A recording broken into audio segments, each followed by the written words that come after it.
Before you ever catch a snake, it's best to pin its head down to the ground, then step on its tail. But if the head comes free, it will bite your leg. So you have to keep the head pinned down firmly. The snake is very reluctant. He lights up his rattles to let me know that he means business. It's a huge snake for his size. When I say that, he's not a very big snake in terms of length. The girth. He's massive. That means there's plenty of rats here for him. Snakes are delicious. They're a reptile. Taste a lot like frog legs. This snake has been in the sun, which makes it very hot, so it's powerful and quick. Before you ever catch a snake, it's best to pin its head down to the ground, then step on its tail. But if the head comes free, it will bite your leg. So you have to keep the head pinned down firmly. He wants to bite me pretty bad.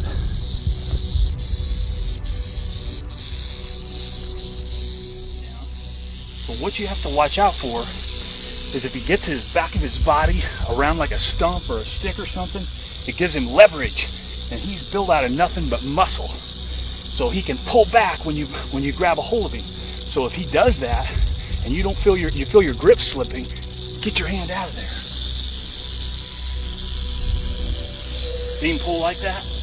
I may not be afraid of the snake, but I definitely give it my utmost respect. Once you get him, don't be a coward, because once you get a hold of him, you got to hold on.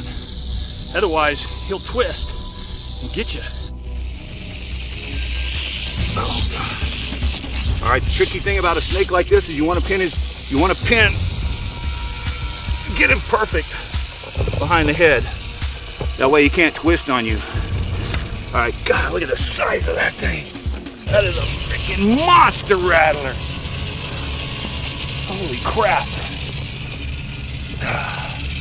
Ooh, this makes me a little bit nervous. You know, we hunt down here in South Texas, and we track stuff in the, we track wounded animals all through the South Texas brush country. And these are the, oh, God dang it, man, hold on. Don't do that, man, because I don't want him to twist in my hand. He's got huge fangs, huge monster fangs. So man, this thing must weigh 12 pounds. Huge snake. Look at those fangs. He's got them retracted now. But his fangs, I'll show them to you. His fangs are tiny, but deadly. Not a big snake, and he's ate something. Probably a rat. Got all the meat I need. The desert is a bountiful place, and if you treat it with respect, it will treat you with respect. Snake skin, which is pretty valuable. Just take it, hold him by his tail and stretch him out and stand on his head. And then take that knife, like this, and run it right down the middle of that snake. Alright. You can see they got a lot of fat in them.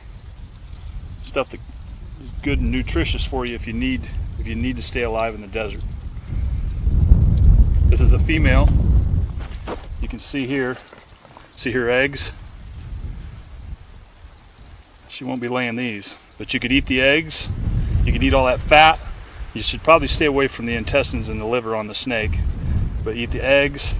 And if she's lucky enough to have killed a rat, which it doesn't appear she's had any luck this week. Well, wait a minute, let's see here what she's killed.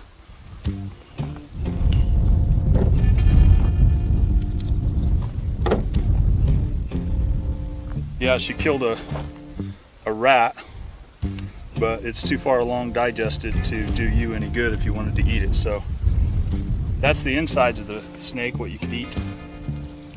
Now, I'll show you the prime meat. Get it going, get that skin off there. It should be able to come right off with your hands. And the neat thing about a rattlesnake hide is there's no fat or tissue comes with it generally. You can see that it's pretty clean. So get that snake going like that, and you grab it. The snake has only been dead for about 20 minutes, so you see he's still nervous system is moving and is alive. Go all the way down to the rattles. When you get to the rattles, be careful you don't pull it off. At that point, you ruin the fun part of your snake. But you go down there. I haven't split it far enough, so I got to split it. Okay, she's split now. Peel all that off. Kind of be careful, but that skin on a snake is pretty tough.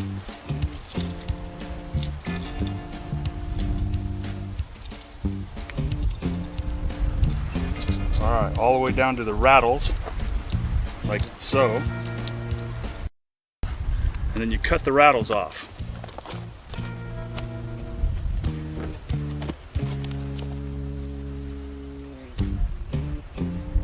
Okay, so you got your rattlesnake hide, and you can take the hide and stretch it out and then take some tacks and tack it down on a bench or something and let it dry. And then when you're done, you can trim the belly part off, so all you got is that. But even a small snake like that, you can see how wide it does. That would cover your bow or your limbs on your bow or around your cowboy hat, and make pretty nice boots out of these if you had it tanned. So we're not going to waste the skin on the snake. I'm not starving, but if I was, I would keep all of this except for the liver and the intestines. I'd eat the fat and all those eggs. And if there was a freshly killed rat inside it, I would eat that unless I suspected I had ulcers in my stomach, because that rat is going to be full of the snake's venom. But there's the rest of the snake. You can cut that up in little chunks and cook it any way you want. Any way you would cook fish. Fish, turtle, or frog legs. Good stuff. African puff adder. Whoa. Here, do you want a video? I'll catch him. No, don't catch him. He bites you by mistake. He'll clip his bucket. Let's get him out on the, here, watch out, get back, Nick. African puff adder, one of the fastest striking snakes in the world. Look at that strike. Woo! That guy is fast. He is a fast character. Strike backwards too, eh? And watch out the fangs when you grab him. The fangs are very long. Woo! Look at that. An African puff adder, one of the fastest striking snakes in Africa. Caught by hand by Deadly Buck Medley. You're watching Relentless Pursuit, and nobody's in pursuit of more deadly snakes than us on the African continent. Look at that guy. Ooh, look at that. Look